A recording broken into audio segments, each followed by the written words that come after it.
अस्सलाम वालेकुम नाज़रीन, वेलकम टू डेली पॉइंट। मैं आपके मेज़बान हुमा खालिद। नाज़रीन, इस वक्त जो जंगी दौर चल रहा है और इसमें सबसे ज़्यादा ख़तरा यही है कि शायद कोई मुल्क ऐसा हो जो एटम बम का इस्तेमाल करे। और बहुत से लोग यही नहीं जानते कि एटम बम किस तरीके से काम करता है, किन किन ममालिक के पास एटम बम है, क्या दुनिया में जितने भी मुल्क हैं उन सब मुल्कों के पास एटम बम है।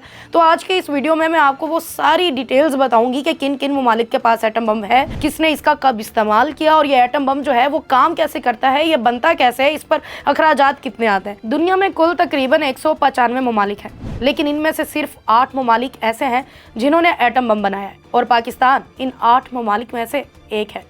सबसे पहले 16 जुलाई 1945 अमेरिका ने एटमी धमाका किया, फिर रूस ने 29 अगस्त 1949 में किया, इसके बाद बरतानिया ने 3 अक्टूबर 1952 में किया और फिर फ्रांस ने 13 फरवरी 1960 में किया। इसके बाद चीन ने 16 अक्टूबर 1964 में किया और फिर इंडिया ने 18 मई 1974 में किया। उसके बाद पाकिस्तान ने 28 मई 1998 में किया और सबसे आखिर में शुमाली कोरिया ने 9 अक्टूबर 2006 में एटमी धमाका किया। इन 195 ममालिक में से ये 8 ममालिक ऐसे हैं जिनके पास सबसे ज़्यादा खतरनाक हथियार मौजूद हैं। अगर इन तमाम ममालिक के एटमी बम एक साथ ब्लास्ट हुए तो करोड़ों लोग सेकंडों और मिनटों में मर जाएंगे। नाज़रीन, शुक्र तो ये है कि हमने एटम बम बना लिया, क्योंकि आज के दौर में एटम बम बनाना मुश्किल ही नहीं बल्कि नामुमकिन है। अमेरिका ही एक ऐसा मुल्क है जो कि एटम बम बनाने ही नहीं देते है किसी को। आप ईरान को देख लें, ईरान आपके सामने है, अमेरिका इन्हें एटम बम बनाने से इस वक्त रोक रहा है। अब बात यह कर लेते हैं कि ये एटम बम काम कैसे करता है या अमेरिका क्यों बाकी मुल्कों को एटम बम बनाने से रोक रहा है। एटम बम जहाज़ों से गिराए जाते हैं, इनको जहाज़ के अंदर फिट करते हैं, फिर मुतल्लका जगह पर गिराते हैं। एटम बम सतह ज़मीन से तकरीबन 100 किलोमीटर की बुलंदी पर फटता है। पहले एटम के टूटने से सेकंड के 1000वें हिस्से में एटम बम के अंदर सब एटमों को न्यूट्रॉन तोड़ डालते हैं। एटमों के टूटने से फौरी तौर पर 100 मीटर की बुलंदी पर इंतहाई तेज रोशनी का एक बड़ा गोला नमूदार होता है, जिसके सामने सूरज की रोशनी स्याह पड़ जाती है। ये रोशनी इस कदर तेज होती है कि जमीन पर चलने फिरने वाले इंसान मरने और भाप बनकर उठ जाने से पहले अपनी आंखों की बीनाई से महरूम हो जाते हैं। रोशनी का गोला इंतहाई तेजी से जमीन की जानिब बढ़ता है। इस वक्त इस जगह का दर्जा हरारत तकरीबन सूरज जितना हो जाता है, जिसकी गर्मी से तकरीबन 2 किलोमीटर दायरे के अंदर इंसान, जानवर, दरख्त, इमारतें और गाड़ियां एक सेकंड में धुआं बनकर उड़ जाती हैं। 2-3 किलोमीटर के दायरे में तबाही का ये हाल हो जाता है जैसे किसी ने बड़े झाड़ू से जमीन को मुकम्मल तौर पर साफ और हमवार कर दी हो। एटम बम फटने के साथ ही एक होलनाक धमाका होता है, जबकि दूसरा धमाका तब होता है जब गोला जमीन से टकराता है, जिसकी शिद्दत पहले धमाके से 200 गुना ज्यादा होती है। पहला धमाका जो फिजा में होता है और वो हवा में एक जबरदस्त इर्ताश की लहर पैदा करता है। हजारों मील फी घंटा की रफ्तार से आग जैसी गर्म हवा आंधी की शक्ल में धमाके वाली जगह से पैदा होकर चारों तरफ फैल जाती है, जो इस कदर ताकतवर होती है कि एक बहुत बड़ा ट्राला भी अगर इससे टकरा जाए तो वो उस ट्राले को तोड़कर रेजा रेजा कर दे।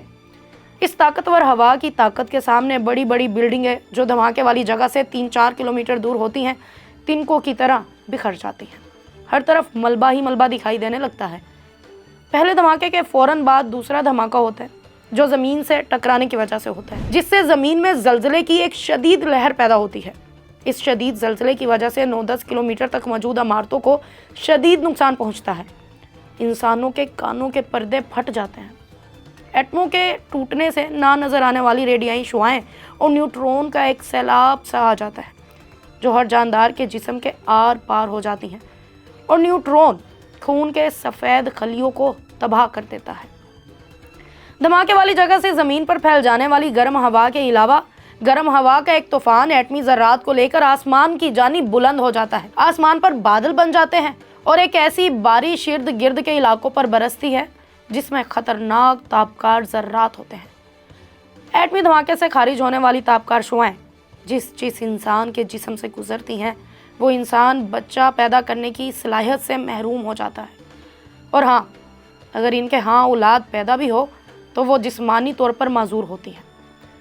जहाँ धमाका हुआ होता है वहाँ अरसा दराज तक इंसानी आबादी का रहना नामुमकिन हो जाता है। एटम बम की तबाहकारी एक दायरे की शक्ल में होती है।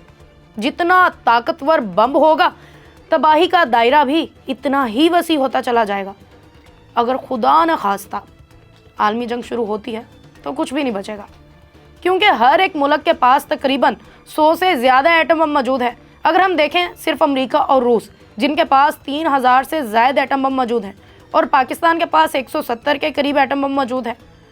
ایٹم بم کو ہدف تک پہنچانے کے لیے یا تو ہوائی جہاز کا استعمال کیا جاتا ہے، یا بحری جہاز کا، یا میزائل بھی استعمال کیے جاتے ہیں۔ لیکن بات پھر وہی ہے کہ اگر خدا نخواستہ یہ جنگ ہوتی ہے تو یہ صرف تباہی کی طرف جائے گی، اور ہمیں اس تباہی سے بچنے کی جو ہے وہ اللہ سے ہر وقت دعا کرنی چاہیے، کیونکہ یہ انسانیت کا خاتمہ ہے۔ جنگ کا شروع ہونا جو ہے وہ پوری دنیا کا خاتمہ ہے۔ ہمیں اجازت دیں، ملتے ہیں اگلے ولاگ میں، تب تک والسلام۔